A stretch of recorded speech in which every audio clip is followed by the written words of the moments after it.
Praise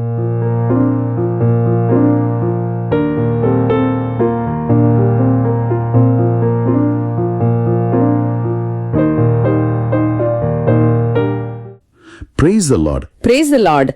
அன்பான நேயர்கள் எல்லாருக்கும் எங்களுடைய அன்பான வாழ்த்துக்கள். இந்த அருமையான நாள்ல உங்களை சந்திக்கிறதுல எங்களுக்கு ரொம்பவே சந்தோஷம். இந்த நாள் ஆண்டவர் நமக்கு கொடுத்த ஒரு அற்புதமான ஆசீர்வாதம். நீங்க உங்களோட வேலைகள், பயணங்கள்னு எவ்வளவு பிஸியா இருந்தாலும் இந்த நேரத்தை ஆண்டவரோட வார்த்தைக்காக ஒதுக்கி இருக்கீங்க. உங்களை நாங்க அன்போடு வரவேற்கிறோம். நேயர்கள் அனைவருக்கும் பாஸ்கா கால வாழ்த்துக்கள். இப்போ நாம இன்றைய உரையாடல ஆரம்பிக்கிறதுக்கு முன்னாடி ஒரு ஆழமான ஜபத்தோடு ஆண்டவரை நோக்கி பார்ப்போம். கண்டிப்பா ஜெபிப்போம். தந்தை, மகன், தூய ஆவியின் பேராலே ஆமென். ஆமென். எங்கள் அன்பு தந்தையே, விண்ணையும் மண்ணையும் படைத்து உமது மாட்சியால் அனைத்தையும் நிரப்பியிருக்கிற உமக்கு நன்றி கூறுகிறோம். இன்றைய தினத்துக்காகவும் இந்த ஆழமான பகுப்பாய்வில் நாங்கள் தியானிக்க போகும் வாசகத்திற்காகவும் உம்மை போற்றுகிறோம். இன்றைய யோவான் நற்செய்தி வாசகம் எங்களுக்கு உண்மையை வெளிப்படுத்தும் தூய ஆவியாரை பற்றி சொல்லிக் கொடுக்குது. அந்த தூய ஆவியார் எங்களை முழுமையான உண்மையை நோக்கி வழிநடத்த போகிறார் என்ற வாக்கு தத்தத்துக்காக உமக்கு நன்றி செலுத்துகிறோம். இன்றைய வார்த்தை யூடியூப் சேனல்ல இந்த நிகழ்ச்சியை கேட்டுக்கிட்டு இருக்கிற ஒவ்வொரு நேயருக்காகவும் நான் திறந்த மனதோடு மன்றாடுகிறேன். ஆமென். அவங்க வாழ்க்கையில இருக்கிற எல்லா குறைகளுக்கும் பாவங்களுக்கும் நீர் பாவ மன்னிப்பு வழங்கி அவங்க உடலிலும் உள்ளத்திலும் இருக்கிற நோய்களுக்கு உமது குணமளிக்கும் வல்லமை இறங்கி வரணும்னு ஜெபிக்கிறோம். ஆமாம் ஆண்டவரே. உமது எல்லையற்ற இரக்கும் அப்புறம் உமது கிருபை அவங்களை எப்போதுமே சூழ்ந்திருக்கட்டும். இன்றைய வாசகத்தின் வழியாக வெளிச்சம் அவங்க வாழ்வின் இருளான பகுதிகளை பிரகாசமாக்க வேண்டும் என்றும் அவங்க தேடுற பதில்கள் அவங்களுக்கு கிடைக்க வேண்டும் என்றும் ரொம்ப ஆழமாக ஜெபிக்கிறேன். நேயர்கள் ஒவ்வொருவரின் உள்ளத்திலும் உம்முடைய தூய ஆவியார் இறங்கி அவர்கள் வாழ்க்கைக்கு தேவையான முழு உண்மையை வெளிப்படுத்த வேண்டும் என்று கெஞ்சி கேட்கிறோம். குறிப்பாக நம்பிக்கையாளர்களுக்காகவும் சமூகங்களுக்காகவும் அவர்கள் தூய ஆவியால் வழிநடத்தப்பட்டு கிறிஸ்துவை மகிமைப்படுத்த, மறைப்பணியாளர்கள், நற்செய்தி அறிவிப்பாளர்கள், தலைவர்கள் மற்றும் ஆசிரியர்களுக்காக அவர்கள் ஞானத்துடனும் தைரியத்துடனும் கிறிஸ்துவை அறிவிக்க, தேடுபவர்கள், சந்தேகம் கொண்டவர்கள் மற்றும் புதிய விசுவாசிகளுக்காக அவர்கள் நற்செய்திக்கு தங்கள் இதயங்களை திறந்து விசுவாசத்தில் வலுவாக வளர ஜெபிக்கிறோம். கண்டிப்பா திருச்சபைக்காகவும் மன்றாடுவோம்.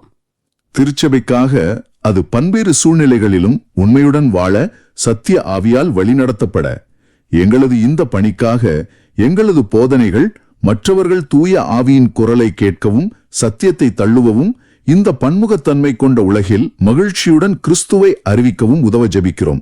மற்றும் எங்களிடம் ஜெபத் தேவைகளை சொன்ன அனைவருக்காகவும் அவர்களின் நல்ல நோக்கத்திற்கான மன்றாட்டுக்கள் அனைத்தும் விரைவில் நிறைவேறும்படியாகவும் ஜெபிக்கிறோம். உமது சித்தப்படியே நடக்கட்டும். இந்த மன்றாட்டுகள் அனைத்தையும் எங்கள் சகோதரரும் ஆண்டவருமான இயேசு கிறிஸ்துவின் பெயரில் உன் திருமுன் வைக்கிறோம், எங்கள் அன்பு தந்தையே. ஆமென். உங்களது ஜெபத் தேவைகளை கமெண்டிலோ அல்லது எங்களது வாட்ஸ்அப்பிலோ தெரிவியுங்கள். நாங்களும் எங்களது தனிப்பட்ட ஜெபத்திலும் ஜெபிக்கிறோம். இந்த நிகழ்ச்சியை மேம்படுத்த உங்களது மேலான கருத்துக்களை எங்களுக்கு தெரிவியுங்கள். நன்றி. நேயர்களே, உங்களுடைய கருத்துக்கள் எங்களுக்கு ரொம்ப முக்கியம். இப்போ நாம இன்னைக்கு பகுதிக்குள்ள போறதுக்கு முன்னாடி நான் ஒரு சின்ன ஸ்டோரி சொல்லலாம்னு இருக்கேன். கொஞ்சம் கற்பனை செஞ்சு பாருங்க. பல நூற்றாண்டுகளுக்கு முன்னாடி ஒரு பெரிய நகரம். ஓ, அந்த பழங்கால நகரங்கள்னாலே பெரிய பெரிய கட்டிடங்கள், நிறைய மக்கள்னு ஒரு பரபரப்பு இருக்குமே. சரியா சொன்னீங்க. அந்த நகரத்துல பலவிதமான தத்துவங்கள், விதவிதமான நம்பிக்கைகள், அப்புறம் எக்கச்சக்கமான சிலைகள்னு எல்லாமே நிறைஞ்சிருக்கு. அங்க வீதிகள்ல ஒரு பயணி நடந்து போயிட்டு இருக்காரு. அவர் புதுசா அந்த ஊருக்கு வந்திருக்காரா? ஆமா. அவர் சுத்தி முத்தி பாக்குறாரு. அங்க இருக்கிற ஒவ்வொரு சிலைக்கும் ஒரு பெயர் இருக்கு, ஒரு வரலாறு இருக்கு.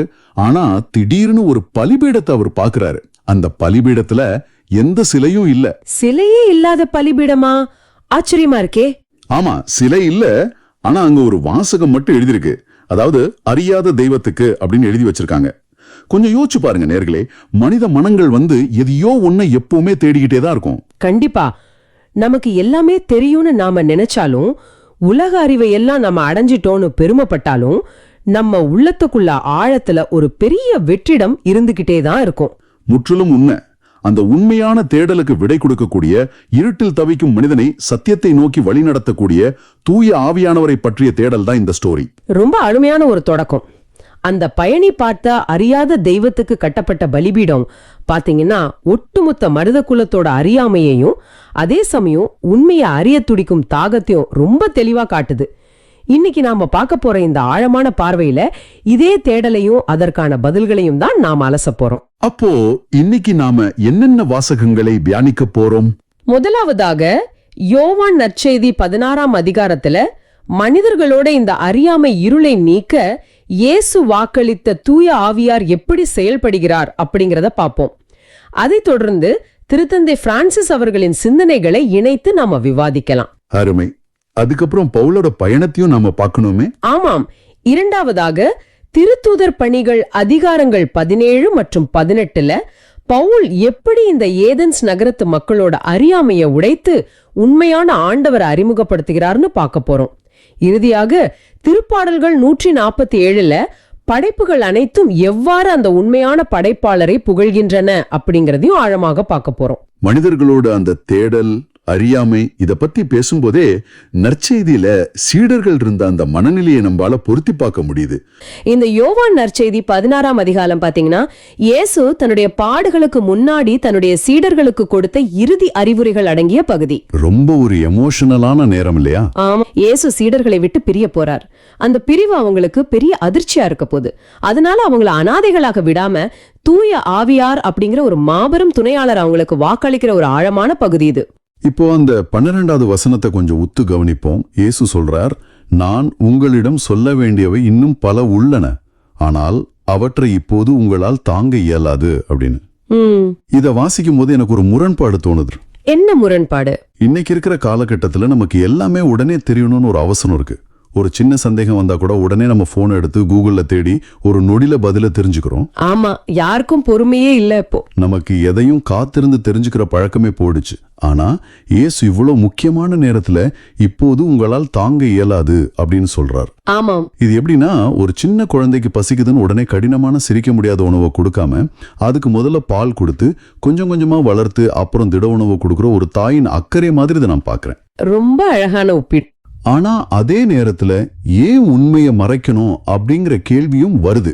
நேயர்களுக்கும் இந்த கேள்வி வரலாம். நீங்க கேக்குற கேள்வி ரொம்ப நியாயமானது. ஏன் உண்மையை மறைக்கணும்? இத உளவியல் ரீதியா நம்ம கொஞ்சம் ஆழமா பார்க்கணும். ஓ, உளவியல் ரீதியாங்களா? ஆமா.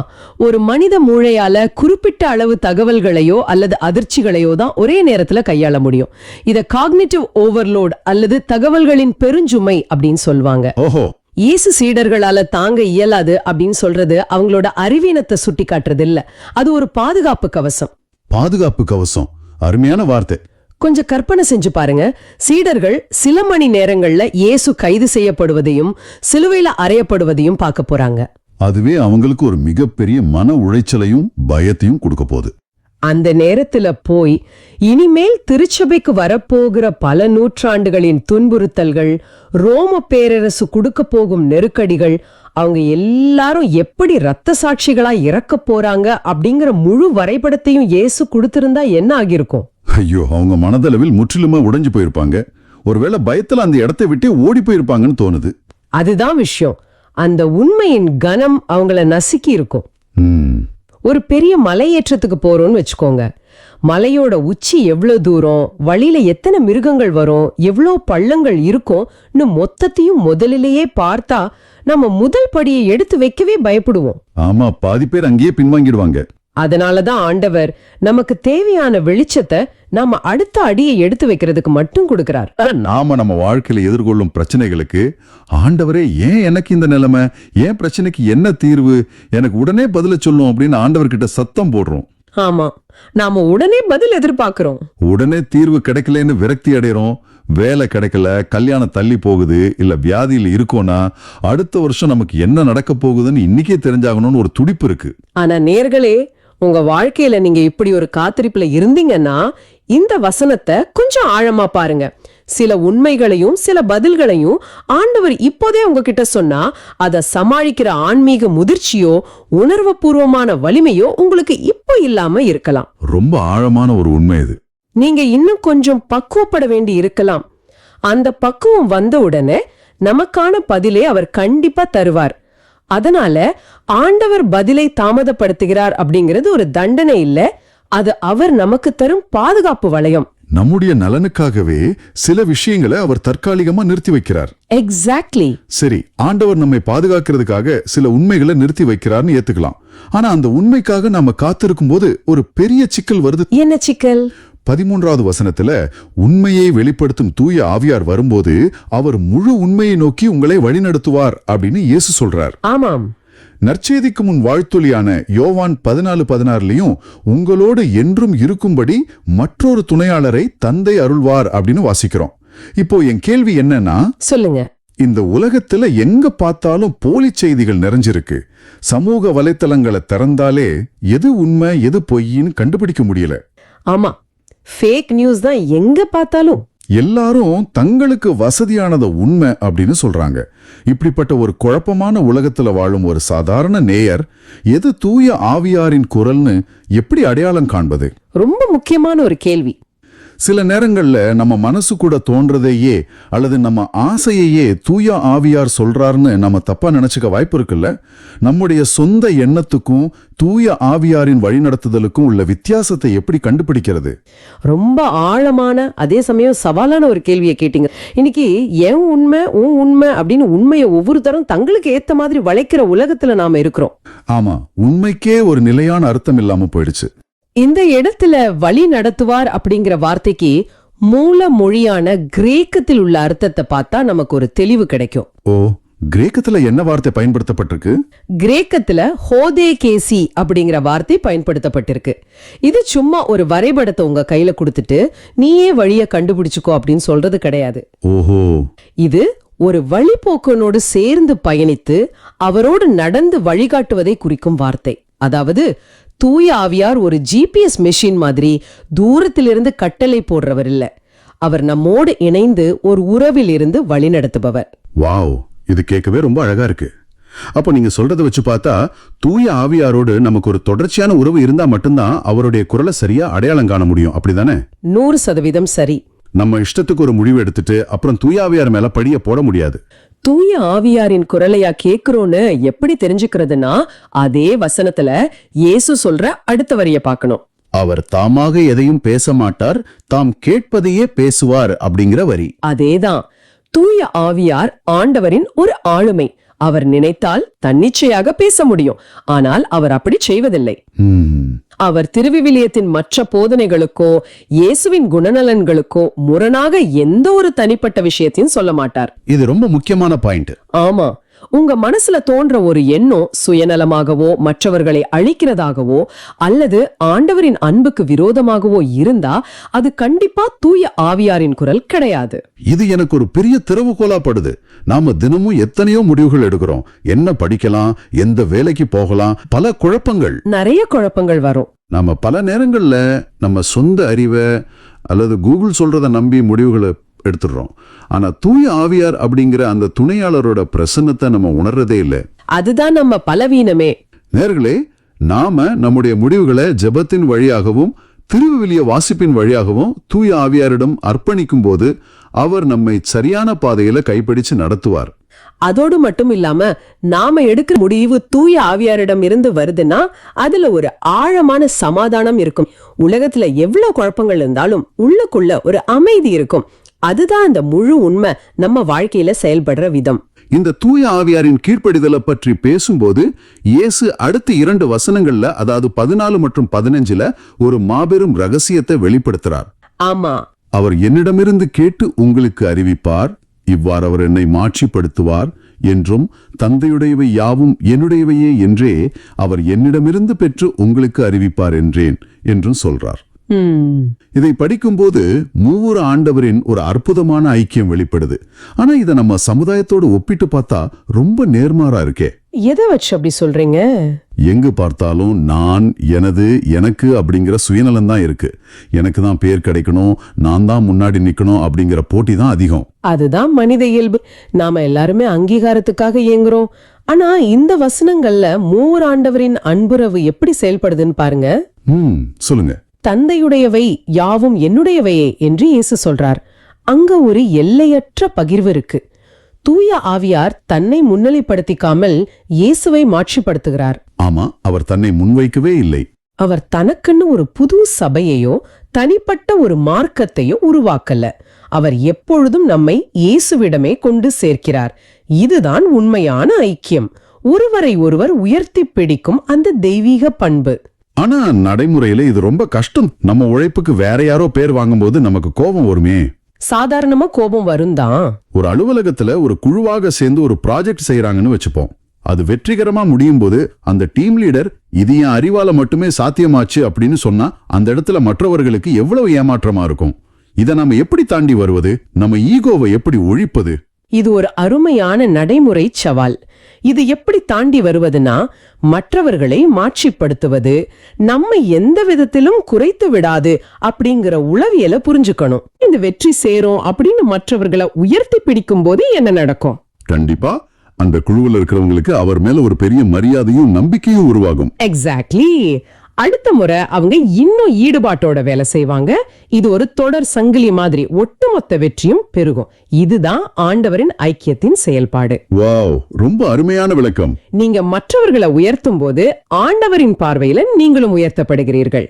இப்ப இது எனக்கு ரொம்ப தெளிவா புரியுது.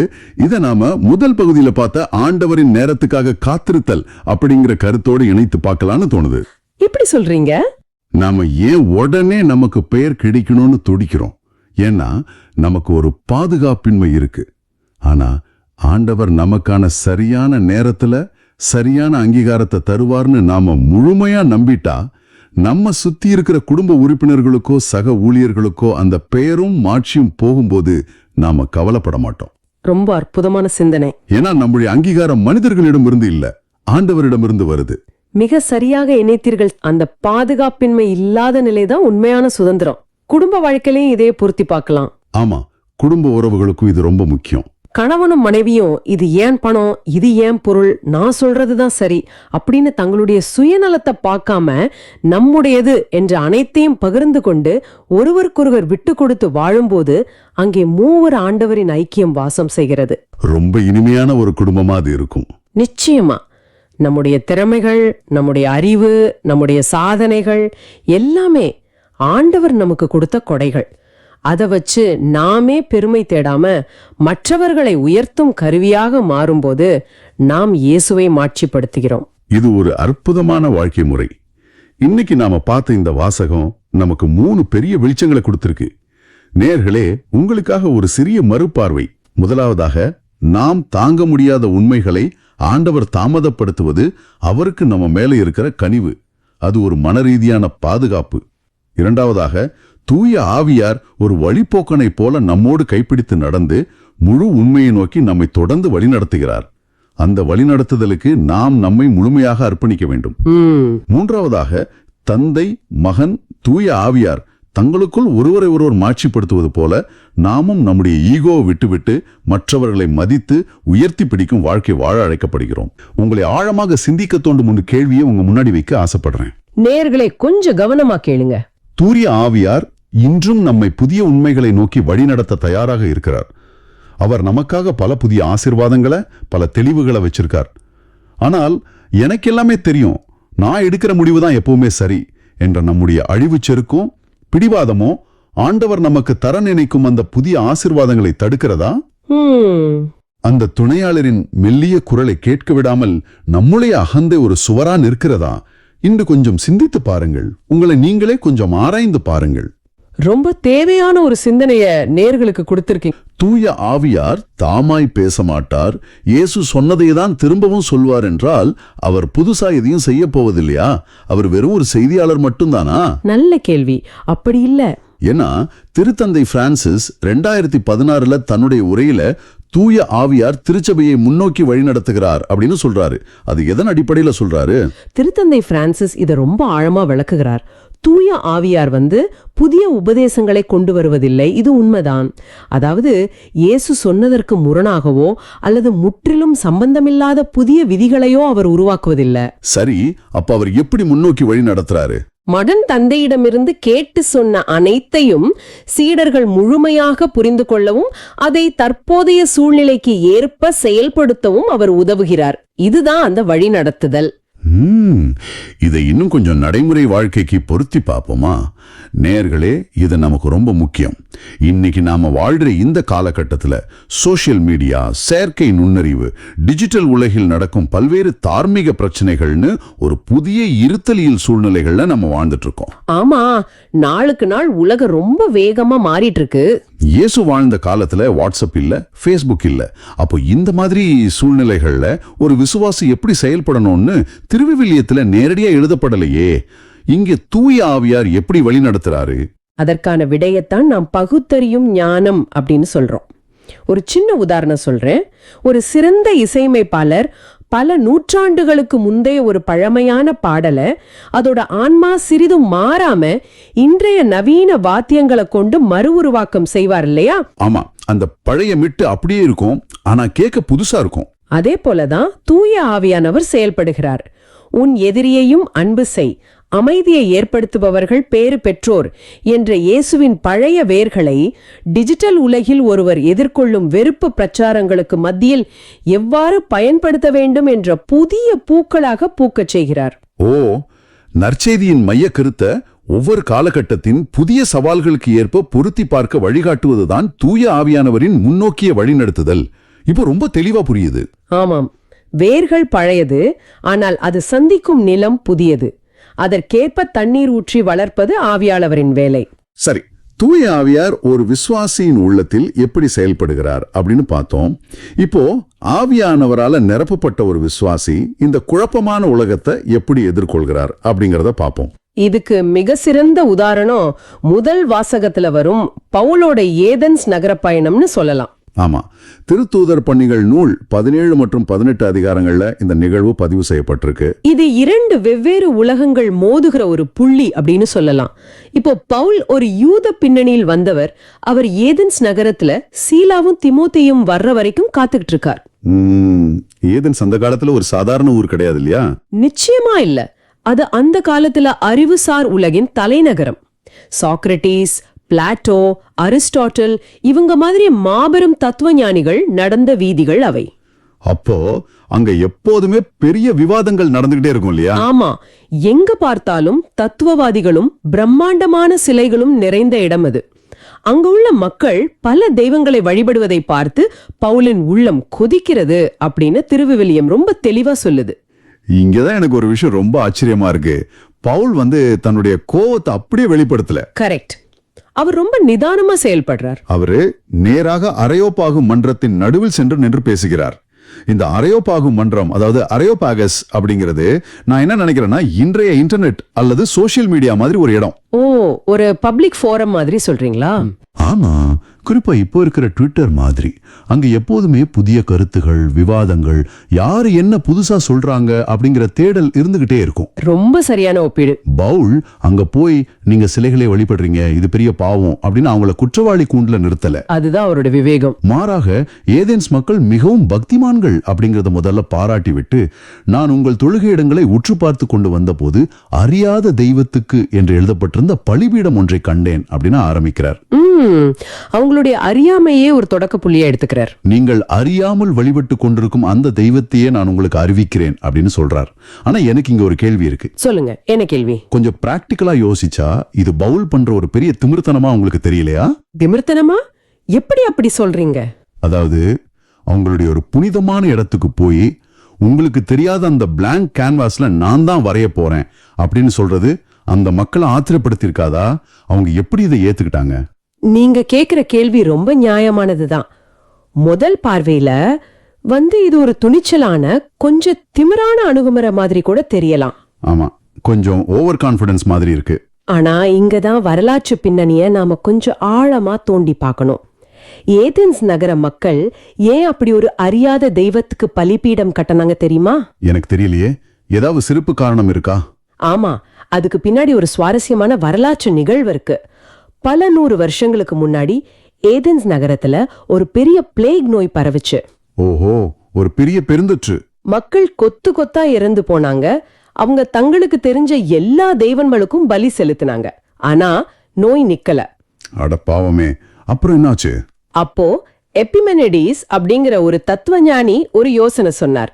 ஒருவேளை நாம் பெயர் தெரியாத ஏதோ ஒரு தெய்வத்தை கோபப்படுத்தி இருக்கலாம் அப்படின்னு சொன்னார். ஓ, எந்த தெய்வத்தையாவது மிஸ் பண்ணிட்டோமோன்னு ஒரு பயம். ஆமா, அதனால ஒரு கூட்டமான செம்மறி ஆடுகளை நகரத்துல அவிழ்த்து விடுங்க. அந்த ஆடுகள் எந்தெந்த இடத்துல படுத்து ஓய்வெடுக்குதோ அங்கெல்லாம் அறியாத தெய்வத்துக்கு அப்படின்னு ஒரு பலிபீடத்தை கட்டி பலியிடுங்க அப்படின்னு சொன்னார். அப்படியா? இது ரொம்ப விசித்திரமா இருக்கு. அப்படியே செஞ்சாங்க. ஆச்சரியமா அந்த நோயும் நின்று போச்சு. வாவ், இது ரொம்ப சுவாரஸ்யமான தகவலா இருக்கு. அப்போ அந்த அறியாத தெய்வத்துக்கு அப்படிங்கிற பலிபீடம் அவங்களுடைய ஒரு இன்சூரன்ஸ் பாலிசி மாதிரி செயல்பட்டு இருக்கு. கரெக்டா சொன்னீங்க. எந்த தெய்வத்தையும் நம்ம மிஸ் பண்ணிடக்கூடாது, யாருடைய கோபத்துக்கும் ஆளாயிடக்கூடாது அப்படிங்கிற ஒரு பயம், ஒரு சேஃப்டி நெட் அதுல இருந்திருக்கு. சரியா சொன்னீங்க. அது வெறும் ஆன்மீக தேடல் மட்டும் கிடையாது, ஒரு விதமான அறியாமையின் பயம். பவுல் அந்த அறியாமையே ஒரு கருவியா பயன்படுத்துறார். Super approach. அவர் அவங்கள அவமதிக்கல. நீங்க உண்மைய தேடுறீங்க, ஆனா உங்களுக்கு எல்லாம் தெரியாதுன்னு நீங்களே ஒத்துக்குறீங்க. அந்த முழுமையான உண்மையை நான் உங்களுக்கு அறிமுகப்படுத்துறேன் அப்படின்னு சொல்றார். ரொம்ப ஸ்மார்ட்டான ஒரு மூவ். அது மட்டும் இல்லாம பவுல் அங்க யூதர்களின் திருவிவிலியத்தை மேற்கோள் காட்டல, ஏன்னா அவங்களுக்கு அது புரியாது. மாறாக அவர்களின் சொந்த கவிஞர்களையே மேற்கோள் காட்டி பேசுறார். இது இன்றைய நவீன உலகில் நாம மற்றவர்களிடம் நற்செய்தியை எப்படி பகிர வேண்டும் என்பதற்கான ஆக சிறந்த பாடம்னு நான் நினைக்கிறேன். நிச்சயமா. ஒருத்தருடைய நம்பிக்கையை தாக்குறதை விட அவங்களுடைய தேடலுக்கான விடை ஆண்டவர் தான் என்பதை அவங்க மொழியிலேயே சுட்டி காட்டுவது ரொம்ப முக்கியம். இது நிஜமாவே ஒரு மாஸ்டர் கிளாஸ் மாதிரி இருக்கு. பவுல் அந்த அறியாத தெய்வம் யார் என்பதை விவரிக்க தொடங்குற விதமும் ரொம்ப பிரம்மாண்டமா இருக்கு. ஆமா, அவர் எப்படி விவரிக்கிறாரு? உலகையும் அதில் உள்ள அனைத்தையும் படைத்த ஆண்டவர் மனிதர் கையால் கட்டிய கோவில்களில் குடியிருப்பாரோ? அவருக்கு மனிதர்களின் ஊழியம் தேவையா? அவரே அனைவருக்கும் உயிரையும் மூச்சையும் கொடுக்கிறார் அப்படின்னு சொல்றாரு. ரொம்ப ஆழமான வசனங்கள் இவை. அதாவது ஏதென்ஸ் மக்கள் என்ன நினைச்சாங்கன்னா, தெய்வங்களை ஒரு சின்ன கோவிலுக்குள்ள அடைச்சு வச்சிடலாம், அந்த தெய்வங்களுக்கு சாப்பாடு போடுறது, சேவை செய்யறது மனிதர்களோட வேலை அப்படின்னு நினைச்சாங்க. ஒரு பிசினஸ் டீல் மாதிரி. ஆமா, நாம சேவை செஞ்சா தெய்வம் நமக்கு பதிலுக்கு ஏதோ செய்யும் அப்படிங்கிற ஒரு வியாபார மனநிலை. கரெக்ட். அது ஒரு டிரான்சாக்ஷனல் உறவு. சிலைகளை உருவாக்குறதுக்கு பின்னாடி இருக்கிற மிகப்பெரிய உளவியல் காரணமே அதுதான். எப்படி சொல்றீங்க? இப்போ பாருங்க, ஒரு கல் சிலையோ தங்கச் சிலையோ உங்களை பார்த்து உன் எதிரியை நேசி, உன்னை துன்புறுத்துகிறவர்களுக்காக ஜபம் செய் அப்படின்னு சொல்லாது. உண்மைதான், சிலைகள் பேசாது. சிலைகள் நம்ம கட்டுப்பாட்டுல இருக்கும், நாம அதுக்கு ஒரு எல்லை வகுக்கலாம். ஆனா உண்மையான ஆண்டவர் எந்த எல்லைக்குள்ளும் அடங்காதவர். இதுதான் பவுல் உடைக்கிறார். அருமையான பாயிண்ட். அவருக்கு மனிதர் கையால் செய்யும் ஊழியம் எதுவும் தேவையில்லை, அவரே எல்லாருக்கும் வாழ்வை கொடுக்கிறார் அப்படின்னு பவுல் ஆணித்தரமா சொல்றார். இங்கதான் நாம கொஞ்சம் ஆழமா நம்ம வாழ்க்கைய பார்க்கணும்னு தோணுது. கண்டிப்பா நாம நம்மள நாமே கேள்வி கேட்கணும். நேயர்களே, நீங்க கொஞ்சம் யோசிச்சு பாருங்க. இன்றைய மாடர்ன் உலகில நாம ஆண்டவரை ஒரு பெட்டிக்குள்ள அடைக்கலேன்னு சொல்ல முடியுமா? இது ரொம்ப முக்கியமான ஒரு சவால். நம்மில் பல பேர் ஆண்டவரை வெறும் ஞாயிற்றுக்கிழமை ஆலயத்திற்குள் மட்டும் சுருக்கி விடுகிறோமா? ஞாயிற்றுக்கிழமை 1 மணி நேரம் அல்லது 2 மணி நேரம் மட்டும் ஆண்டவருக்கு, அவர் அந்த ஆலயத்துல தான் இருக்கார் அப்படின்னு நினைக்கிறோமா? அப்புறம் வெளியில வந்ததும், வெளியே வந்துட்டா என் வாழ்க்கை ஏன் இஷ்டம் அப்படின்னு ஒரு பெட்டிக்குள் அவரை அடைச்சிட்டு நம்ம கட்டுப்பாட்டுல அவரை வைக்கணும்னு நாம நினைக்கிறோமா? பவுல் ரொம்ப தெளிவா சொல்றார், அவரை சார்ந்தே நாம் வாழ்கிறோம், இயங்குகிறோம், இருக்கிறோம். ஆமா, அது ரொம்ப பிரபலமான ஒரு மேற்கோள். ஆமா, அவர் நம் ஒவ்வொரு மூச்சிலும் இருக்கிறார் என்பதை நாம் அடிக்கடி மறந்து விடுகிறோம். இது கேட்கும்போது ரொம்ப சிந்திக்க வைக்குது. ஆண்டவர் எங்கோ தூரத்துல வானத்துல இல்ல, ஒரே ஆளிலிருந்து அவர் மக்கள் இனம் அனைத்தையும் படைத்து அவங்களுக்கு குறிப்பிட்ட காலங்களையும் எல்லைகளையும் வகுத்தார். அது எதற்காக அப்படி செஞ்சார்? மக்கள் தம்மை தேட வேண்டும், கட்டி தடவியாவது தம்மை கண்டு கொள்ள வேண்டும் என்பதற்காக. ஆண்டவர் ஒவ்வொருவருக்கும் அருகிலேயே உள்ளார். இது ரொம்ப ஆறுதலா இருக்கு கேட்கறதுக்கு. இன்றைய நவீன வாழ்வியல் சவால்கள், வேலைப்பழு, நம்ம குடும்ப பிரச்சனைகள், மன அழுத்தம், இப்படி இந்த எல்லாவற்றின் மத்தியிலும் ஆண்டவர் நம்மோடு பயணிக்கிறார். எங்கேயோ தேடி போக வேண்டியதில்லை. பவுல் அடுத்த கட்டமா அறியாமையிலிருந்து மனமாற்றத்திற்கு அவங்களை அழைக்கிறார். நாம் ஆண்டவருடைய பிள்ளைகளாய் இருப்பதால் அவரை மனித கற்பனையால் உருவான எந்த பொருளுக்கும் ஒப்பிடக்கூடாதுன்னு சொல்றார். ஆமா, அவர் அவங்களை எச்சரிக்கிறார். தொடர்ந்து, மக்கள் அறியாமையில் வாழ்ந்த காலத்தை ஆண்டவர் பொருட்படுத்தவில்லை, ஆனால் இப்போது எல்லாரும் மனம் மாற வேண்டும் என்று கட்டளையிடுகிறார் அப்படின்னு சொல்றார். இது ஒரு ஸ்ட்ராங்கான மெசேஜ். தாம் நியமித்த ஒருவரை கொண்டு நீதியான தீர்ப்பு வழங்கும் நாளை அவர் குறித்துள்ளார். இறந்த அவரை உயிர்த்தெழச் செய்ததன் வழியாக இதை உறுதிப்படுத்தியுள்ளார் அப்படின்னு முடிக்கிறார். இது நம்ம எப்படி புரிஞ்சுக்கலாம்? இதை நான் ஒரு சாதாரண உதாரணம் மூலமா சொல்றேன். இப்போ அரசாங்கம் ஒரு புதிய சட்டத்தை கொண்டு வருது. சரி. அந்த சட்டம் அதிகாரப்பூர்வமா அரசிதழில், அதாவது கெசட்ல வெளியாவதற்கு முன்னாடி வரைக்கும் எனக்கு இந்த சட்டம் தெரியாதுங்க அப்படின்னு நம்ம அறியாமையே ஒரு காரணமா சொல்லலாம். ஆமா, டிராபிக் போலீஸ் கூட ஒருவேளை மன்னிச்சு விட்டுடுவார். கரெக்ட். ஆனா சட்டம் அதிகாரப்பூர்வமா வெளிவந்து எல்லாருக்கும் அறிவிக்கப்பட்ட பிறகு எனக்கு தெரியாதுன்னு சொல்றது அறியாமை கிடையாது, அது குற்றம். சட்டம் வந்த பிறகு அறியாமை ஒரு காரணம் அல்ல. இனிமேல் எனக்கு ஆண்டவரை தெரியாது, நான் அறியாமையில இருக்கேன் அப்படின்னு சொல்ற சாக்கு போக்கு செல்லுபடியாகாது. இது ஒரு அருமையான விளக்கம். உயிர்த்தெழுதல் அப்படிங்கிறது சும்மா ஒரு தத்துவமோ ஒரு கட்டுக்கதையோ கிடையாது. அது ஒரு வரலாற்று உண்மை. ஆமா, அது வெறும் தியரி கிடையாது. அது பொறுப்புணர்வை கொண்டு வருது, அதாவது அக்கௌண்டபிலிட்டி. ஆனா இங்க நீங்க ஒரு விஷயத்தை கவனிக்கணும். பவுல் இந்த உயிர்த்தெழுதல் அப்படிங்கிற வார்த்தையை சொன்ன உடனே அந்த ஏதென்ஸ் நகர மக்கள் என்ன செஞ்சாங்க தெரியுமா? என்ன செஞ்சாங்க? திருவில்லியம் சொல்லுது, சிலர் பவுலை கிண்டல் செய்தார்கள் என்று. அது ஏன்? ஏதென்ஸ் நகர மக்கள் அறிவாளிகள் தானே, அவங்க ஏன் இத கிண்டல் செஞ்சாங்க? அது ஒரு நியாயமான கேள்வி. இத பற்றி ஒரு ஆரோக்கியமான விவாதம் பண்ணிருக்கலாமே. அவங்களுக்கு ஏன் உயிர்த்தெழுதல் அவ்வளவு கோபத்தையோ அல்லது சிரிப்பையோ வரவழைச்சது? இதுக்குள்ள ஒரு பெரிய தத்துவ பின்னணி இருக்கு. கிரேக்க தத்துவத்தை பொறுத்த வரைக்கும், குறிப்பா பிளாட்டோ என்ன சொல்லியிருந்தார்னா, மனிதனுடைய ஆன்மாதான் புனிதமானது, உயர்ந்தது. ஓகே. ஆனா மனிதனுடைய உடல் ஒரு சிறைச்சாலை, அதாவது சோமா சேமா, உடம்பு ஒரு கல்லறை அப்படின்னு அவங்க நம்பினாங்க. உடம்பு ஒரு சிறைச்சாலைன்னு நினைச்சாங்களா? ஆமா, மரணம் என்பது ஆன்மா இந்த உடல் அப்படிங்கிற சிறைச்சாலையில இருந்து தப்பித்து சுதந்திரமா பறக்கிற ஒரு நிலை அப்படின்னு நினைச்சாங்க. ஓ, அப்போ அவங்க மரணத்தை ஒரு விடுதலையா பார்த்திருக்காங்க. அப்படி இருக்கும்போது பவுல் இயேசு மரித்து மீண்டும் ஒரு உடலோடு உயிர்த்தெழுந்தார் அப்படின்னு சொன்னப்போ கிரேக்கர்களுக்கு அது ரொம்ப அபத்தமா பட்டுச்சு. ஆமா, லாஜிக் இடிக்குது அவங்களுக்கு. ஏன்பா, கஷ்டப்பட்டு சிறையிலிருந்து தப்பிச்ச ஆன்மா மறுபடியும் ஏன் அந்த சிறைக்குள்ளேயே போகணும் அப்படின்னு அவங்க நினைச்சாங்க. அவங்கள பொறுத்த வரைக்கும் உடலோட உயிர்த்தெழுதல் என்பது ஒரு அருவருப்பான கீழ்த்தரமான விஷயம். அதனாலதான் அவங்க கிண்டல் பண்ணாங்க. வாவ், இப்பதான் அந்த இடத்துல நடந்த உண்மையான மோதல் என்னன்னு முழுசா புரியுது. இது வெறும் நம்பிக்கையின் மோதல் கிடையாது, இது ஒட்டுமொத்த உலக பார்வையின் மோதல், அதாவது வேர்ல்ட் வியூ கிளாஷ் அப்படின்னு சொல்லலாம். நற்செய்தி என்பது பல நேரங்கள்ல இந்த உலகத்தின் பார்வையில முட்டாள்தனமா தான் தெரியும், ஆனா அதான் உண்மை. ஆமா, அதை ஏத்துக்கிற மனப்பக்குவம் எல்லாருக்கும் வர்றதில்ல. சரி, பவுலோட இந்த உரையை கேட்ட மக்களோட எதிர்வினைய நாம 3 விதமா பிரிக்கலாம். இது திருவிவிலியத்திலேயே இருக்கு. முதல் குரூப் கிண்டல் செஞ்சவங்க. இறந்தவர் உயிர்த்தெழுதலா, என்னப்பா முட்டாள்தனமா பேசிட்டு இருக்க அப்படின்னு சிரிச்சவங்க. இரண்டாவது குரூப் பாத்தீங்கன்னா தள்ளி போட்டவங்க. நீ சொல்றத நாங்க கேட்கிறோம், ஆனா இப்போ இல்ல, இத பற்றி நீர் மீண்டும் பேசும், பொறுமையா கேட்போம் அப்படின்னு சொன்னவங்க. ஒரு தப்பிக்கும் உத்தி தான் இது. மூன்றாவது குரூப் விசுவாசித்தவங்க. இவ்ளோ பெரிய அறிவாளிகள் கூட்டத்துல வெறும் விரல் விட்டு எண்ணக்கூடிய சில பேர் நம்பிக்கை கொண்டு அவருடன் சேர்ந்து கொண்டார்கள்.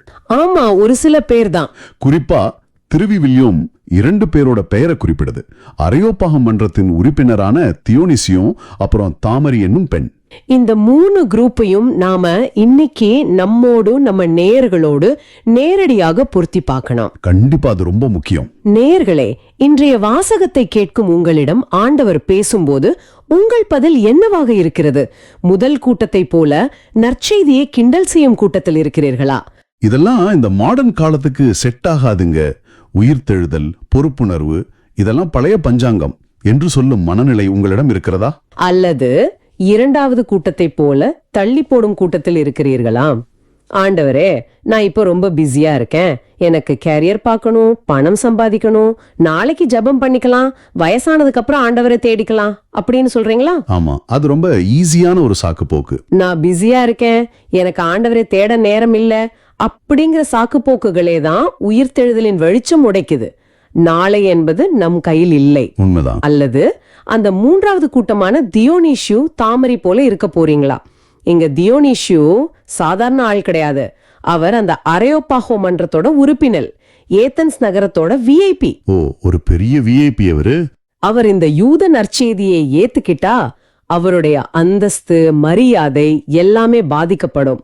ஆனாலும் அவர் உண்மையை கண்டு கொண்ட மறுகணமே உறுதியாக விசுவாசித்தார். நீங்களும் அவரை போல உலகத்தின் பார்வையை பற்றி கவலைப்படாமல் உறுதியாக விசுவாசிக்கும் கூட்டத்தில் இருக்கிறீர்களா? இது நேயர்களாகிய நீங்கள் ஒவ்வொருவரும் ஆழமாக சிந்திக்க வேண்டிய தருணம்.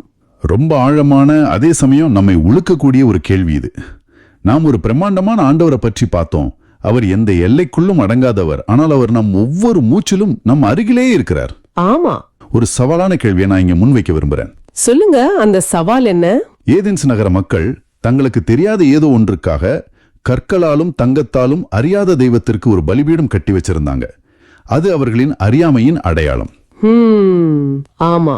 ஆனால் இன்றைய நவீன மாடர்ன் உலகத்துல உங்க வாழ்க்கையில நீங்க கட்டி வைத்துள்ள அந்த அறியாத தெய்வத்தின் பலிபீடம் எது? ரொம்ப பவர்ஃபுல்லான கேள்வி. அது நீங்க தேடி ஓடிக்கிட்டு இருக்கிற பணமா இருக்கலாம், ஒரு கார்ப்பரேட் வேலையில கிடைக்க வேண்டிய பதவியா இருக்கலாம், சமுதாயத்துல உங்களுக்கு தேவையான அந்தஸ்தா இருக்கலாம், அல்லது ரொம்ப சிம்பிளா சோசியல் மீடியால கிடைக்கிற லைக்ஸ் மற்றும் அங்கீகாரமாக கூட இருக்கலாம். ஆமா, இன்னைக்கு பல பேரோட பலிபீடம் அதுதான். ஏதோ ஒரு பொய்யான தெய்வத்தின் பலிபீடத்துல நாம நம்ம நிம்மதிய, நம்ம குடும்பத்தோட நேரத்தை, நம்ம சந்தோஷத்தை பலி கொடுத்துக்கிட்டே இருக்கிறோம். அந்த பலிபீடத்தை உடைத்து அதில் உண்மையான ஆண்டவரை, உங்கள் மூச்சாக இருக்கிற ஆண்டவரை அமர வைக்க நீங்க தயாரா? இதை இன்னைக்கு கொஞ்சம் அமைதியா உட்கார்ந்து சிந்தித்து பாருங்க. ஒரு சிலர் மாறினாலும் அது ஆவியானவரின் மாபெரும் வெற்றிதான். உண்மையை அறிந்து கொண்ட ஒரு சிலரின் உள்ளங்களில் அந்த அறியப்படாத ஆண்டவர் அறியப்படும் போது இயற்கையாகவே வெளிவரக்கூடிய பதில் என்னவாக இருக்கும்? கண்டிப்பாக அது புகழ்ச்சியாகத்தான் இருக்க முடியும். ஆமாம், அந்த புகழ்ச்சியின் உச்சகட்டத்தை தான் நாம் இன்றைய பதிலுரை பாடலில், அதாவது திருப்பாடல்கள் 148 பார்க்கிறோம். இது ஒரு பிரம்மாண்டமான பிரபஞ்ச புகழ்ச்சி பாடல். அறியப்படாத ஆண்டவரை பற்றிய முழுமையான வெளிப்பாட்டை பெற்ற மனித குலத்தின் இயல்பான வெளிப்பாடு இந்த புகழ்ச்சிதான்னு சொல்றீங்களா? கண்டிப்பா. நான் அந்த முதல் 2 வசனங்களை வாசிக்கிறேன். தாராளமா.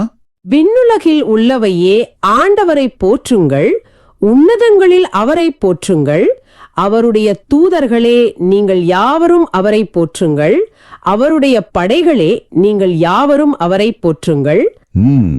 இந்த வாக்கியங்களோட ஆழத்தை நம்ம புரிஞ்சுக்கணும்னா இது எழுதப்பட்ட பண்டைய எபிரேய மொழியோட பின்னணியை நம்ம கொஞ்சம் கவனிக்கணும். ஓ, மூல மொழியில இதுக்கு வேற ஒரு அர்த்தம் இருக்கா?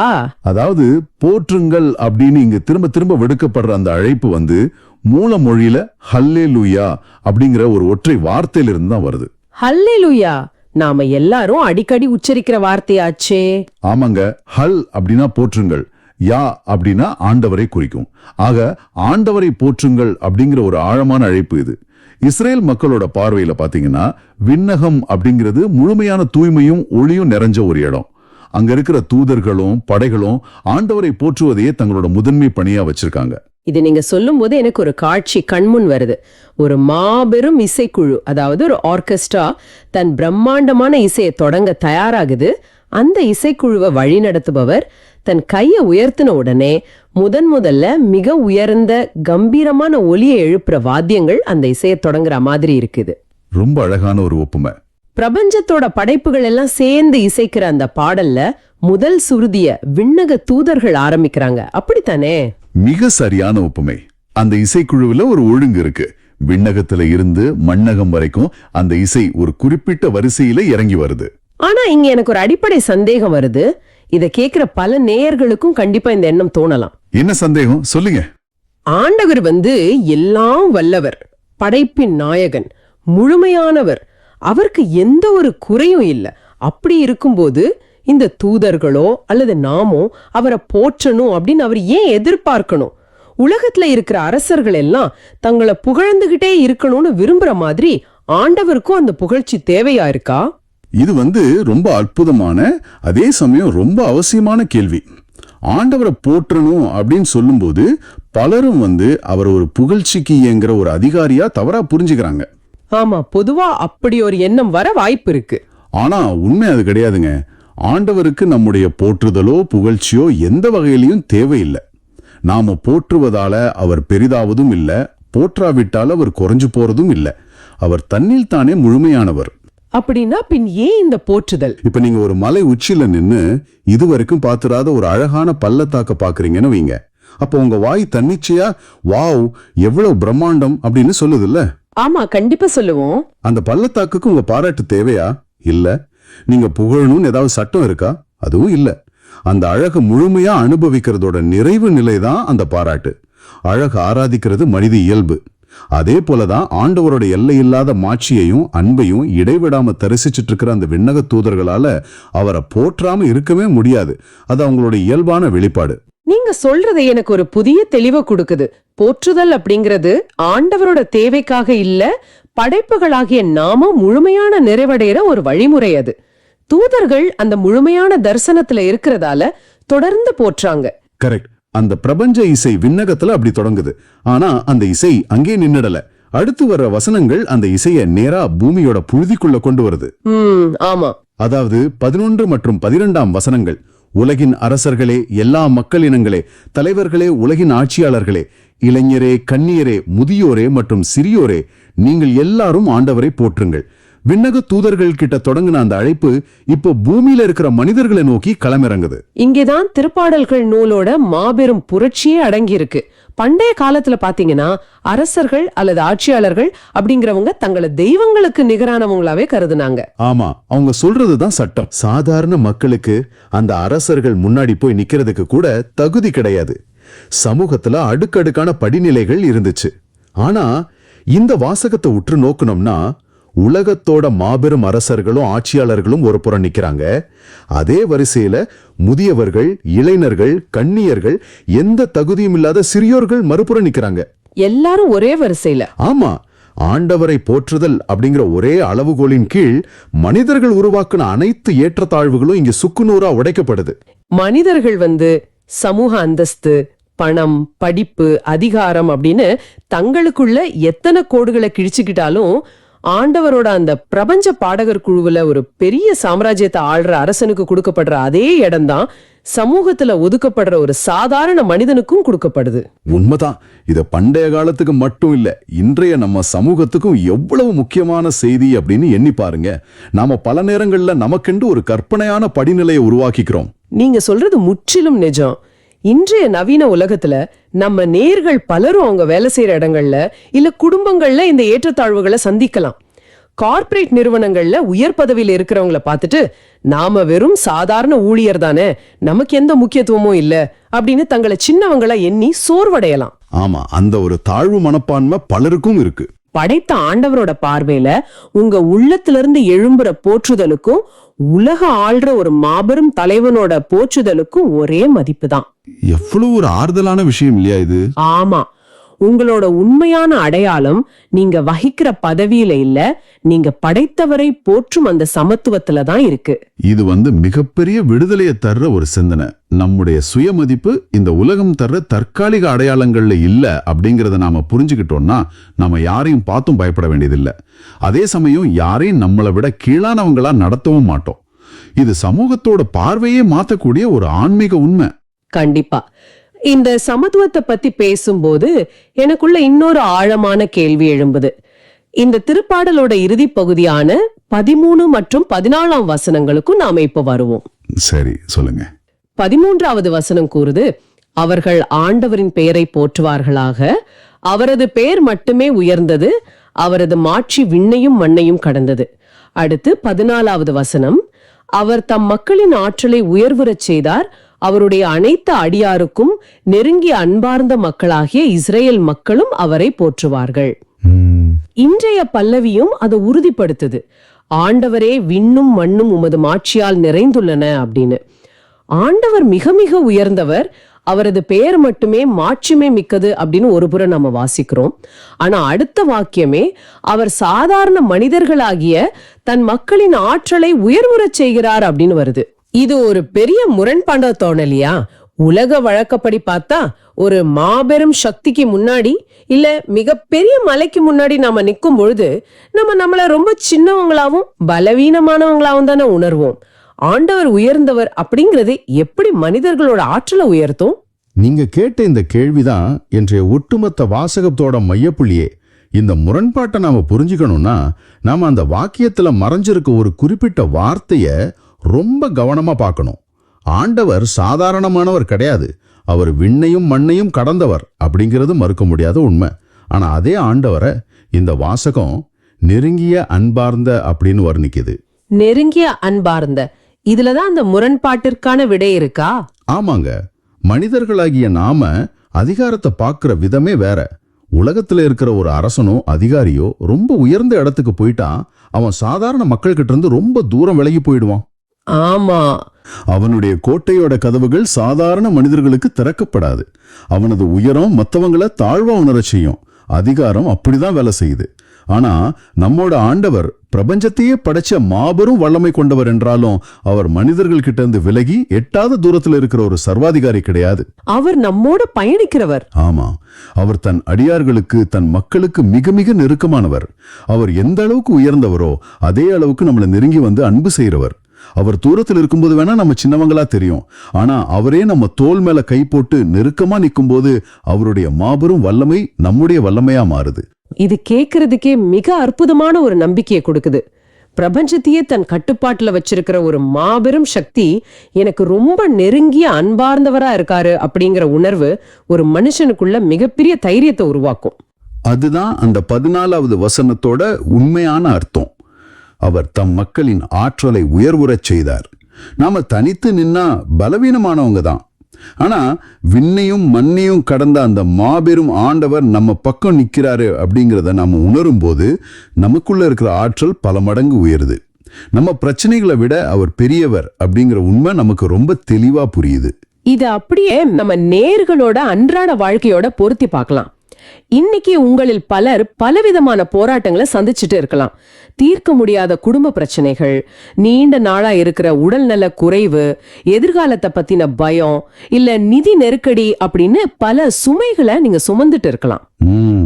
அந்த வலியின் மத்தியில ஆண்டவரை போற்றுங்கள் அப்படின்னு நாங்க சொன்னா உங்க மனம் அதை உடனடியாக ஏற்க மறுக்கலாம். என் வாழ்க்கையே இருட்டா இருக்கு, நான் எப்படி போற்ற முடியும் அப்படின்னு நீங்க கேட்கலாம். ஆமா, வலி இருக்கும்போது பாடுறது ரொம்ப கடினமான விஷயம்தான். அது மனித இயல்பு. ஆண்டவரை போற்றுங்கள் அப்படின்னு சொல்றது உங்க பிரச்சனைகளை மறந்துட்டு எதுவும் நடக்காதது போல நடிங்க அப்படிங்கிறதுக்காக இல்ல. அப்படியானால் துயரத்தோட மத்தியில போற்றுதல் அப்படிங்கிறது எதை குறிக்குது? அது உங்க பிரச்சனைகளை மறைக்கிற திரை கிடையாது. மாறாக உங்க பிரச்சனைகளை விட, உங்க பயங்களை விட, இந்த உலகத்தை விட பல மடங்கு பெரியவர் ஒருத்தர் இருக்காரு. அந்த மாபெரும் ஆண்டவர் உங்களுக்கு மிக நெருக்கமானவராக, உங்க கரத்தை பிடிச்சவரா இருக்காரு அப்படிங்கிற பேருண்மையை உணர்ந்து அதிலிருந்து புதிய ஆற்றலை பெறுறதுலாம் இந்த போற்றுதல். ரொம்ப அழகா சொல்லிங்க. நாம நம்ம பிரச்சனைகளே உற்று பார்த்துட்டு இருந்தோம்னா நம்ம ஆற்றல் குறைஞ்சு போகும். ஆனா நம்ம பார்வைய விண்ணும் மண்ணும் எப்படி அவர் மாட்சியால் நிறைஞ்சிருக்கு அப்படிங்கறது நோக்கி திருப்பணும்னா நம்ம உள்ளம் பலம் பெறும். இதையேதான் அவர் தம் மக்களின் ஆற்றலை உயர்வுறச் செய்தார் அப்படின்னு வாசகம் நமக்கு உறுதியளிக்குது. மிகச் சரியா ஒருங்கிணைத்தீங்க. போற்றுதல் அப்படிங்கிறது ஒரு மாயை கிடையாது, அது ஒரு ஆயுதம். அது நம்ம பார்வையை அகலப்படுத்துது. நாம தனியா இல்ல, இந்த பிரபஞ்சத்தோட அத்தனை படைப்புகளோடும் சேர்ந்து நாமும் அவரை போற்றுறோம். அந்த போற்றுதலின் மூலம் கிடைக்கிற மாபெரும் ஆற்றலை நம்மால அன்றாட வாழ்வில ரொம்ப தெளிவா உணர முடியும். நிச்சயமா. இன்னைக்கு நம்ம பார்த்த இந்த 148வது அதிகாரம் வெறும் வார்த்தைகளோட தொகுப்பு இல்ல, அது ஒரு மாபெரும் சத்தியம். விண்ணக தூதர்கள் ஆரம்பிச்சு உலகத்துல உள்ள அரசர்கள், முதியவர்கள், இளைஞர்கள், சிறியவர்கள் அப்படின்னு எல்லாரும் ஒரு சேர இணைந்து எப்படி தங்களை படைத்தவரை போற்றாங்க அப்படிங்கிறதையும், அந்த போற்றுதல் எப்படி ஏற்றத்தாழ்வுகளை உடைச்சு மனிதர்களாகிய நம்மோட ஆற்றலை உயர்த்துவதற்கு பயன்படுது அப்படிங்கிறதையும் நாம ரொம்ப தெளிவா பார்த்துட்டோம். ஆமா, இந்த தருணத்துல இந்த வாசகத்தின் அடிப்படையில நேயர்களுக்காக ஒரு சிந்தனையை நான் முன்வைக்க விரும்புறேன். அந்த சிந்தனையோடு நம்ம நேயர்கள் இன்னைக்கு பயணிக்கட்டும். நாளைக்கு காலையில நீங்க கண் விழிச்சு உங்க வீட்டை விட்டு வெளியில போகும்போது உங்க பார்வையை சற்று மாத்தி பாருங்க. வழியில நீங்க பார்க்கிற மரங்கள், வீசுற காற்று, ஆகாயத்துல பறக்கிற பறவைகள், அது மட்டும் இல்ல வீதியில உங்களை கடந்து போற ஒவ்வொரு மனிதரும், அவங்க அதிகாரத்துல பெரியவங்களா இருந்தாலும் சரி அல்லது சமூகத்தால் ஒதுக்கப்பட்ட மிக சாதாரண மனிதர்களா இருந்தாலும் சரி, அவங்க எல்லாரும் உங்களோட சேர்ந்து ஒரே ஆண்டவரை போற்றுவதற்காக படைக்கப்பட்ட அந்த பிரம்மாண்டமான பாடகர் குழுவை சேர்ந்தவங்க அப்படிங்கறத உணர்ந்து பாருங்க. அந்த சிந்தனையோட அவங்கள நீங்க அணுகுனா மத்தவங்கள பத்தின உங்களோட பார்வை எப்படி மாறும்? உங்ககிட்ட கோபம் இருக்குமா? ஏற்றத்தாழ்வு இருக்குமா? இந்த பிரபஞ்சத்துல நீங்க தனித்து விடப்பட்டீங்க அப்படிங்கிற பயம் வருமா? சிந்தித்து பாருங்கள். ரொம்ப ஆழமான, மனதை தொடுற ஒரு சிந்தனை இது. அதே வேளையில் இந்த திருப்பாடலின் இறுதி வசனம் ஒரு முக்கியமான உறவை சுட்டிக்காட்டுகிறது. ஆண்டவர் பிரபஞ்சத்தின் அரசனாக இருந்தாலும் அவர் தமக்கு நெருங்கிய அன்பார்ந்த மக்களாகிய இஸ்ரேல் மக்களின் ஆற்றலை உயர்வுறச் செய்தார் என்று ஆசிரியர் கூறுகிறார். இது ஆண்டவர் வெறும் ஒரு மாபெரும் சக்தி மட்டுமல்ல, தம்மோடு உடன்படிக்கை செய்து கொண்ட மக்களோடு தனிப்பட்ட முறையில் நெருக்கமாக உறவாடும் ஒரு தந்தை என்பதை உறுதிப்படுத்துகிறது. அந்த நெருக்கமான உறவு தான் இன்னைக்கு இயேசு கிறிஸ்துவின் வழியாக நமக்கும் கிடைச்சிருக்கு. பழைய ஏற்பாட்டிலே இஸ்ரேல் மக்களுக்கு இருந்த அந்த நெருக்கம் புதிய ஏற்பாட்டிலே சத்திய ஆவியானவர் வழியாக ஒவ்வொரு விசுவாசிக்கும் கிடைச்சிருக்கு. சரி, நாம இப்ப அந்த ஆழமான பார்வையின் இறுதி பகுதிக்கு வந்துட்டோம். இன்னைக்கு நாம பார்த்த ஆழமான விஷயங்களை ஒரு முறை சுருக்கமா தொகுத்து பார்த்திடலாமா? கட்டாயமாக. முதலாவதாக, சீடர்களின் பலவீனமான மனநிலையை புரிந்து கொண்டு இயேசு அவர்களுக்கு தூய ஆவியானவரை வாக்களித்தார் என்பதை யோவான் நற்செய்தியிலிருந்து பார்த்தோம். அந்த ஆவியானவர் புதிய போதனைகளை தராமல் இயேசுவின் வார்த்தைகளை நம் வாழ்வின் புதிய சூழ்நிலைகளில் நாம் புரிந்து கொள்ள பகுத்தறியும் ஞானத்தை வழங்குகிறார் என்பதை திருத்தந்தை பிரான்சிஸின் சிந்தனைகள் வழியாக உணர்ந்தோம். இரண்டாவதாக, பவுல் ஏதென்ஸ் நகரத்து அரியோபாகு மன்றத்தில் மனிதர்களின் அறியாமையையும் தேடலையும் எப்படி ஞானமாக பயன்படுத்தி உண்மையான ஆண்டவரை அவர்களுக்கு அறிமுகப்படுத்தினார் என்பதை திருத்தூதர் பணிகள் நூல் வழியாக அலசினோம். இறுதியாக, அந்த உண்மையான படைப்பாளரை அறிந்த ஒட்டுமொத்த படைப்புகளும் எவ்வித வேறுபாடுமின்றி எவ்வாறு அவரை புகழ வேண்டும் என்பதை திருப்பாடல் 148 வழியாக தியானித்தோம். நேயர்களே, இவ்வளவு நேரம் நாம கேட்ட விஷயங்களை அப்படியே விட்டு விடாம இப்போ இதை கொஞ்சம் உங்க தனிப்பட்ட வாழ்க்கையோடு பொருத்தி பாருங்க. ஆமாம், அது ரொம்ப முக்கியம். ஏதென்ஸ் மக்கள் தாங்கள் எந்த தெய்வத்தின் ஆசீர்வாதத்தையும் தவறவிட்டு விடக்கூடாது அப்படிங்கிற ஒரு அறியாத பயத்துல அறியாத தெய்வத்துக்கு ஒரு பலிபீடம் கட்டினார்கள். இன்னைக்கு நம்முடைய இந்த டிஜிட்டல் பரபரப்பான வாழ்க்கையில நமக்கு தெரியாமலேயே நாம எந்தெந்த அறியாத தெய்வங்களுக்கு பலிபீடங்களை கட்டி வச்சிருக்கோம். அது சோஷியல் மீடியாவில் கிடைக்கும் அங்கீகாரமா இருக்கலாம், அல்லது பணமா இருக்கலாம், அல்லது நம்முடைய சொந்த அறிவா கூட இருக்கலாம். நம்ம நேரத்தையும் உழைப்பையும் அன்பையும் எந்த பயனற்ற காரியங்களுக்கு அர்ப்பணிச்சுக்கிட்டு இருக்கோம். சத்திய ஆவியானவர் இன்று உங்களை அந்த அறியாத விஷயங்களிலிருந்து விடுவிச்சு உண்மையான படைப்பாளரை நோக்கி எவ்வாறு திசை திருப்ப முடியும்? இந்த கேள்வியை இன்னைக்கு முழுவதும் உங்க மனசுல வச்சு அசை போடுங்க. அந்த சத்திய ஆவியானவர் உங்கள் உள்ளத்தில் பேசுவார். கண்டிப்பா பேசுவார். இந்த அற்புதமான செய்தியை நம்ம நேயர்கள் தியானிக்கட்டும். இப்போதே இன்றைய செய்திக்காக ஒரு ஜெபத்தை செய்து நாம நிறைவு செய்யலாம். அன்பு ஆண்டவரே, இன்றைய வாசகத்தின் செய்தி எங்கள் நேயர்களின் உள்ளத்தில் ஆழமாக வேரூன்றி நிலைத்திருக்க ஜெபிக்கிறோம். விண்ணும் மண்ணும் உமது மாட்சியால் நிறைந்திருப்பதை உணர்ந்து உலக ஏற்றத்தாழ்வுகளை மறந்து எங்களை சுற்றியுள்ள எல்லா படைப்புகளோடு இணைந்து நாங்களும் உம்மோடு நெருங்கி பழகி உம்மை போற்றி வாழும் வரத்தை எங்களுக்கு தாரும். எங்கள் ஆற்றலை உயர்த்துபவரே, நாங்கள் தனித்து விடப்படவில்லை என்ற தைரியத்தோடு எங்கள் வாழ்வின் ஒவ்வொரு சவாலையும் சந்திக்க அருள் தாரும். இன்றைய வாசகம் எங்களோடு இவ்வளவு ஆழமாக பேசியதற்காக உமக்கு நன்றி. எங்களுடைய மனக்கண்களை திறந்தருளும். நீர் எங்கோ தூரத்தில் எங்களால் நெருங்க முடியாதபடி இல்லை, மாறாக எங்கள் ஒவ்வொரு மூச்சிலும் எங்கள் அருகிலேயே நாங்கள் தேடிக்கொண்டிருக்கும் எங்கள் பொக்கிஷமாக இருக்கிறீர் என்பதை நாங்கள் உணர எங்களுக்கு அருள் தாரும். ஆமென். நாங்கள் அறியாமையில் கட்டி வைத்திருக்கும் உலகளாவிய பலிபீடங்களை உடைத்து எங்கள் வேலைப்பழு கவலைகள் எல்லாவற்றின் மத்தியிலும் உமக்கு மட்டுமே எங்கள் வாழ்வில் முதல் இடம் கொடுக்க எங்களுக்கு கற்றுத்தாரும். நாங்கள் தாங்கிக் கொள்ள முடியாத காரியங்களை சரியான நேரம் வரும் வரை காத்திருந்து கொடுக்கும் உம் கனிவுக்காக நன்றி. எங்களை முழு உண்மையை நோக்கி உறவோடு வழிநடத்த நீர் தந்திருக்கும் தூய ஆவியாருக்காக நன்றி. நன்றி ஆண்டவரே. எங்கள் வாழ்க்கையில் உள்ள சுயநலங்களை அகற்றி மூவர் ஆண்டவராகிய நீர் ஒருவரை ஒருவர் மாட்சிப்படுத்துவது போல நாங்களும் ஒருவரை ஒருவர் உயர்த்தி பிடித்து உமது பேரை மாட்சிப்படுத்த எங்களுக்கு அருள் தாரும். எங்கள் ஆண்டவராகிய இயேசு கிறிஸ்துவின் பேரால் மன்றாடுகின்றோம். ஆமேன். ஆமென். நேயர்களே, இந்த ஆழமான பார்வை உங்களுக்கு பயனுள்ளதாக இருக்குதுன்னு நினைச்சா மற்றவங்களுக்கு இந்த வீடியோவை ஷேர் பண்ணுங்க. நற்செய்தியின் தூதராக இறையாட்சியை எடுத்துரைங்க. நன்றி. மீண்டும் நாளை சிந்திப்போம். இயேசுவுக்கே புகழ். அன்னை மரியே வாழ்க. இயேசுவுக்கே புகழ்.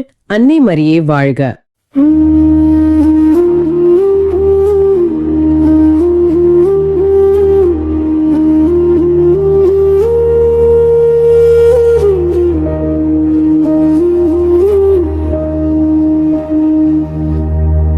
ஆண்டவரே, விண்ணும் மண்ணும் உமது மாட்சியால் நிறைந்துள்ளன.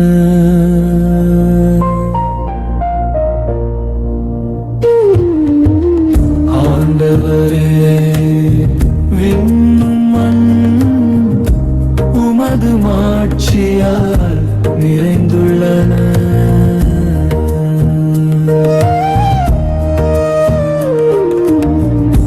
விண்ணுலகில் உள்ளவையே ஆண்டவரை போற்றுங்கள், உன்னதங்களில் அவரை போற்றுங்கள், அவருடைய தூதர்களே நீங்கள் யாவரும் அவரை போற்றுங்கள். ஆண்டவரே விண்ணும் மண்ணும் உமது மாட்சியால் நிறைந்துள்ள.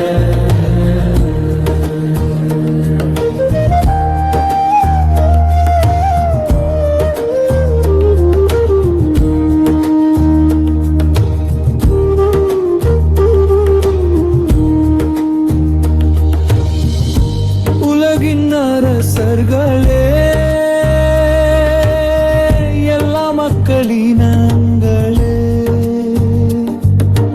தலைவர்களே, உலகின் ஆட்சியாளர்களே, இளைஞரே, கன்னியரே,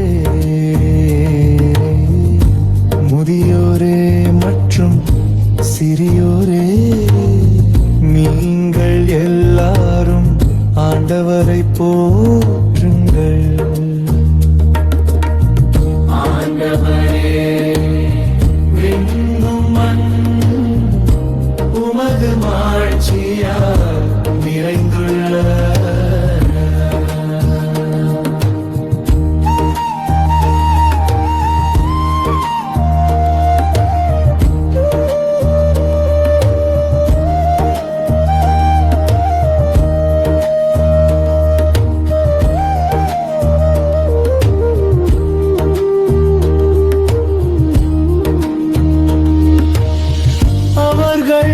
ஆண்டவரின் பெயரை போற்றுவார்களாக, அவரது பெயர் மட்டுமே உயர்ந்தது, அவரது மாட்சி விண்ணையும் மண்ணையும் கடந்தது.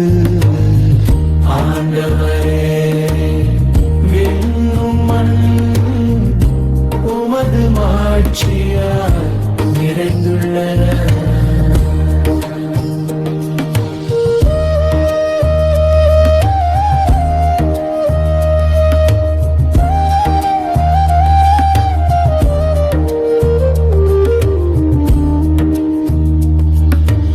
அவர் தம் மக்களின் ஆற்றலை